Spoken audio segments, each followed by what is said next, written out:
We'll guide you through how to use HTML tags in Notepad++. Quick disclaimer: skipping a single step will affect your final result, so you need to follow this step-by-step guide carefully. If this guide helpful, don't forget to like and subscribe. First, don't forget to comment if you still need our help or want to ask something, and we will reach you as soon as possible. Second, locate your computer desktop. Search for the Notepad++ shortcut icon by carefully looking through the icons until you find the correct one. Double-click the icon to launch Notepad++ and allow the program to open normally.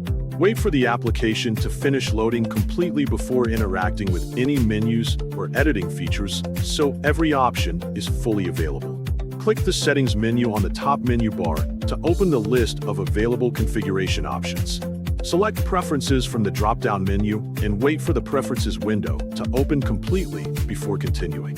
Click the Auto-completion category in the left sidebar so the related configuration settings become visible.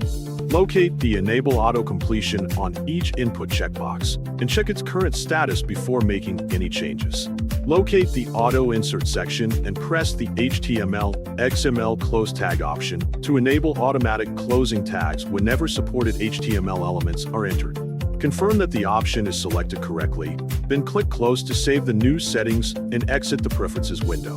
Return to the main editor and click inside the editing area to place the text cursor where you want to begin writing. Type or paste your HTML code into the document and make sure it appears in the editor without errors. Click the Language menu at the top of the window to display the complete list of supported languages.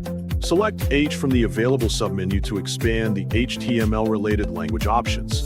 Then, in the submenu, press HTML to set the document language to HTML. You will now see the changes you made, including HTML syntax highlighting, automatic closing tags.